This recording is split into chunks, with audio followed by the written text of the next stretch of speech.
اے ایمان والو، یاد کرو اللہ نے اس وقت تم پر کیسا انعام کیا جب تم پر بہت سے لشکر چڑھ آئے تھے، پھر ہم نے ان پر ایک آندھی بھی بھیجی اور ایسے لشکر بھی جو تمہیں نظر نہیں آتے تھے، اور تم جو کچھ کر رہے تھے اللہ اس کو دیکھ رہا تھا۔ یاد کرو جب وہ تم پر تمہارے اوپر سے بھی چڑھ آئے تھے اور تمہارے نیچے سے بھی، اور جب آنکھیں پتھرا گئی تھیں اور کلیجے منہ کو آ گئے تھے اور تم اللہ کے بارے میں طرح طرح کی باتیں سوچنے لگے تھے۔ اس موقع پر ایمان والوں کی بڑی آزمائش تھی اور انہیں ایک سخت بھونچال میں ڈال کر ہلا ڈالا گیا۔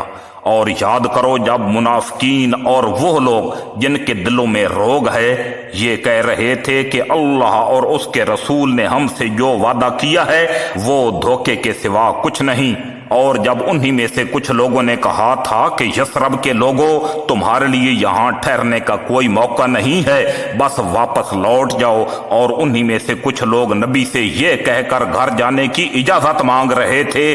کہ ہمارے گھر غیر محفوظ ہیں، حالانکہ وہ غیر محفوظ نہیں تھے، بلکہ ان کا مقصد صرف یہ تھا کہ کسی طرح بھاگ کھڑے ہوں، اور اگر دشمن مدینے میں چاروں طرف سے آ گھسے پھر ان سے فساد میں شامل ہونے کو کہا جائے تو یہ اس میں ضرور شامل ہو جائیں گے، اور اس وقت گھروں کے اندر تھوڑے ہی ٹھہریں گے۔ اور حقیقت یہ ہے کہ انہوں نے اللہ سے پہلے یہ عہد کر رکھا تھا کہ وہ پیٹ پھیر کر نہیں جائیں گے، اور اللہ سے کیے ہوئے عہد کی باز پرس ضرور ہو کر رہے گی۔ اے پیغمبر صلی اللہ علیہ وآلہ وسلم، ان سے کہہ دو کہ اگر تم موت سے یا قتل سے بھاگ بھی جاؤ تو یہ بھاگنا تمہیں کوئی فائدہ نہیں دے گا، اور اس صورت میں تمہیں زندگی کا لطف اٹھانے کا جو موقع دیا جائے گا وہ بہت تھوڑا ہوگا۔ کہو کہ کون ہے جو تمہیں اللہ سے بچا سکے اگر وہ تمہیں کوئی برائی پہنچانے کا ارادہ کر لے،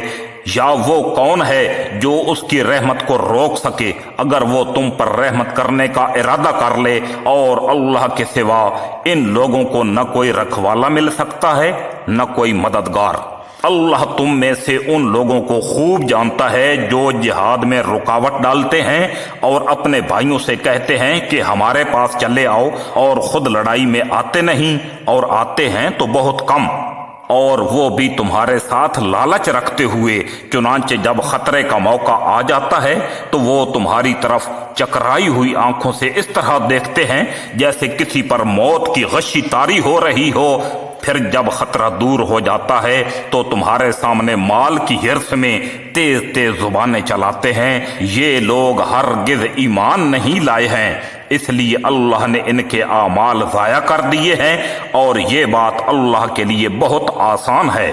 وہ یہ سمجھ رہے ہیں کہ دشمنوں کے لشکر ابھی گئے نہیں ہیں، اور اگر وہ لشکر دوبارہ آ جائیں تو ان کی خواہش یہ ہوگی کہ وہ دیہات میں جا کر رہیں اور وہیں بیٹھے ہوئے تمہاری خبریں معلوم کرتے رہیں، اور اگر تمہارے درمیان رہے بھی تو لڑائی میں تھوڑا ہی حصہ لیں گے۔ حقیقت یہ ہے کہ تمہارے لیے رسول اللہ صلی اللہ علیہ وآلہ وسلم کی ذات میں ایک بہترین نمونہ ہے ہر اس شخص کے لیے جو اللہ سے اور یوم آخرت سے امید رکھتا ہو اور کثرت سے اللہ کا ذکر کرتا ہو۔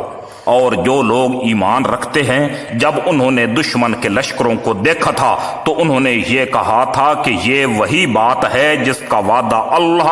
اور اس کے رسول نے ہم سے کیا تھا، اور اللہ اور اس کے رسول نے سچ کہا تھا، اور اس واقعے نے ان کے ایمان اور تابعداری کے جذبے میں اور اضافہ کر دیا تھا۔ انہی ایمان والوں میں وہ لوگ بھی ہیں جنہوں نے اللہ سے جو عہد کیا تھا اسے سچا کر دکھایا، پھر ان میں سے کچھ وہ ہیں جنہوں نے اپنا نذرانہ پورا کر دیا، اور کچھ وہ ہیں جو ابھی انتظار میں ہیں اور انہوں نے اپنے ارادوں میں ذرہ بھی تبدیلی نہیں کی۔ یہ واقعہ اس لیے ہوا تاکہ اللہ سچوں کو ان کی سچائی کا انعام دے، اور منافقوں کو اگر چاہے تو عذاب دے یا ان کی توبہ قبول کر لے۔ اللہ یقیناً بہت بخشنے والا بڑا مہربان ہے۔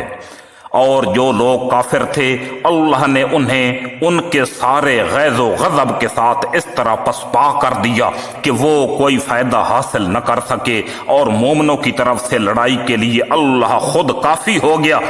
اور اللہ بڑی قوت کا، بڑے اقتدار کا مالک ہے۔ اور جن اہل کتاب نے ان دشمنوں کی مدد کی تھی انہیں اللہ ان کے قلوں سے نیچے اتار لایا اور ان کے دلوں میں ایسا رعب ڈال دیا کہ اے مسلمانوں، ان میں سے کچھ کو تم قتل کر رہے تھے اور کچھ کو قیدی بنا رہے تھے، اور اللہ نے تمہیں ان کی زمین کا، ان کے گھروں کا اور ان کی دولت کا وارث بنا دیا، اور ایک ایسی زمین کا بھی جس تک ابھی تمہارے قدم نہیں پہنچے، اور اللہ ہر چیز پر پوری قدرت رکھتا ہے۔ اے نبی صلی اللہ علیہ وآلہ وسلم، اپنی بیویوں سے کہو کہ اگر تم دنیاوی زندگی اور اس کی زینت چاہتی ہو تو آؤ، میں تمہیں کچھ تحفے دے کر خوبصورتی کے ساتھ رخصت کر دوں، اور اگر تم اللہ اور اس کے رسول اور عالم آخرت کی طلبگار ہو تو یقین جانو اللہ نے تم میں سے نیک خواتین کے لیے شاندار انعام تیار کر رکھا ہے۔ اور نبی کی بیویوں، تم میں سے جو کوئی کسی کھلی بےہودگی کا ارتکاب کرے گی اس کا عذاب بڑھا کر 2 گنا کر دیا جائے گا، اور اللہ کے لیے ایسا کرنا بہت آسان ہے۔ اور تم میں سے جو کوئی اللہ اور اس کے رسول کی تابعدار رہے گی اور نیک عمل کرے گی اس سے ہم اس کا ثواب بھی 2 گنا دیں گے، اور اس کے لیے ہم نے باعزت رزق تیار کر رکھا ہے۔ اے نبی کی بیویوں، اگر تم تقوی اختیار کرو تو تم عام عورتوں کی طرح نہیں ہو، لہذا تم نزاکت کے ساتھ بات مت کیا کرو۔ کبھی کوئی ایسا شخص بے جا لالچ کرنے لگے جس کے دل میں روگ ہوتا ہے، اور بات وہ کہو جو بھلائی والی ہو، اور اپنے گھروں میں قرار کے ساتھ رہو، اور غیر مردوں کو بناؤ سنگھار دکھاتی نہ پھرو جیسا کہ پہلی بار جاہلیت میں دکھایا جاتا تھا، اور نماز قائم کرو اور زکوٰۃ ادا کرو، اور اللہ اور اس کے رسول صلی اللہ علیہ وآلہ وسلم کی فرما برداری کرو۔ اے نبی کے اہل بیت، اللہ تو یہ چاہتا ہے کہ تم سے گندگی کو دور رکھے اور تمہیں ایسی پاکیزگی عطا کرے جو ہر طرح مکمل ہو، اور تمہارے گھروں میں اللہ کی جو آیتیں اور حکمت کی جو باتیں سنائی جاتی ہیں ان کو یاد رکھو۔ یقین جانو اللہ بہت باریک بین اور ہر بات سے باخبر ہے۔